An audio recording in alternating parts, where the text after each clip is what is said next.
Let's finish things off with a weird title that's actually a very down-to-earth, semi-existential work of art, befitting of being this month's finale.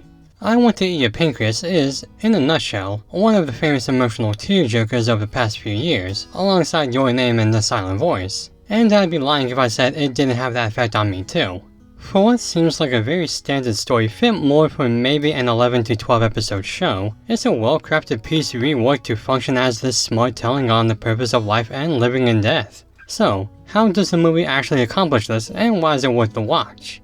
You know the story's gonna be heavy when the movie starts with the funeral of one of our main characters. The film is narrated by our narrator, who actually isn't addressed by his name, recalling when he met Sakura, a lively girl in his class who wants to get the most out of life because she herself is dying to a pancreatic disease. Wanting to stray from a social life, the boy tells her to live her life the way she wants and go on her way. But as it so happens, she wants to live her life by being his friend. He gets dragged to do some of her wishes like go to a dessert buffet, go bowling, that kind of stuff, slowly opening up to her as she opens up to him about her fears of dying. Eventually, it gets to a point where neither of them can leave each other as they realize how the other operates and survives in the mundane but cruel realities of the world. Ultimately, this is a movie about the journey between a boy who doesn't want to have a life and a girl who makes the most out of her fading one. The film is effective in fooling you into thinking this is one kind of story, when its underlying reality snaps the audience back into what it really is, a scary reality. Contextually and metaphorically, this works as we're aware that Sakura is inevitably going to die. For what seems like a story that can easily be told in the span of one season of episodes, the film at least services the audience in showing the important details and points of the story, being that of the relationship between the happy-go-lucky terminally ill girl Sakura and the stoic, patient but antisocial narrator. This creates a strong chemistry for the two leads as it's not based on romance but rather intrigue of the opposite, noting what one gives and receives from the other. To this, the whole movie is just about Sakura and the narrator's lives together, and how they adjust to the whims and thoughts of the other. No subplots, no villain, and no tedious cliched contrived tropes you'd find in standard anime. And I absolutely love it for that, as it doesn't complicate the story like Your Name or complicate the emotional drive like A Silent Voice. It's just this and only this weird symbiosis between two individuals who need the other. Because of this, it makes me appreciate the ending, as a lot of the nuance and grace of the story is in the first parts of the movie, emphasizing the way Sakura lived rather than how she passed away. I think that's really smart, focusing on the positives of the situation rather than address a probable overbearing drama that may degrade the rest of the film's point, much like the point of Sakura's character. The animation is actually surprisingly underwhelming, and I say that without ill regard. This was animated by Studio Voln, and it was their first anime movie, and it is still good.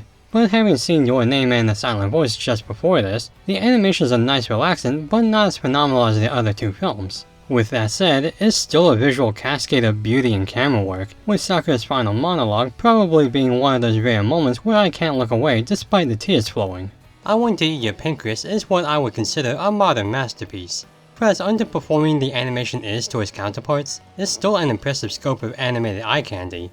And it's the story that really wins that recognition, working on the era's standards and motif of unusual friendships and fine-tuning it to make it this small-scale tale about two individuals, one who doesn't want to live life and one who needs to live life, and fundamentally shaping it to be a lighthearted mourn for what will inevitably come and what we can do to remedy it. And that's where we are in anime movies. The silver screen has certainly evolved rather dynamically for anime over these past 80 years, and it's to a point where we can access and discuss all these films in good faith and develop thought. And that's because the films themselves have grown in such ways too. Even in films that ride on the success of huge franchises, those are fine in their respective media and probably good on their own right. But we've reached a point where Japanese storytelling, especially in cinema, can touch viewers beyond the fanbase, where we can encapsulate the joys of being human in wolf children, where we can find value in absent senses, where we can discover life's mysteries by waiting next to a bus stop.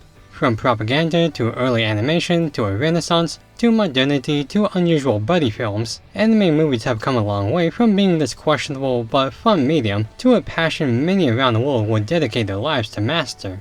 Thank you for joining me this month in looking over a fractional history of anime at the movies. I had a ton of fun watching, rewatching, and talking about these films and their unique perspectives in art, society, morality, and of course mortality.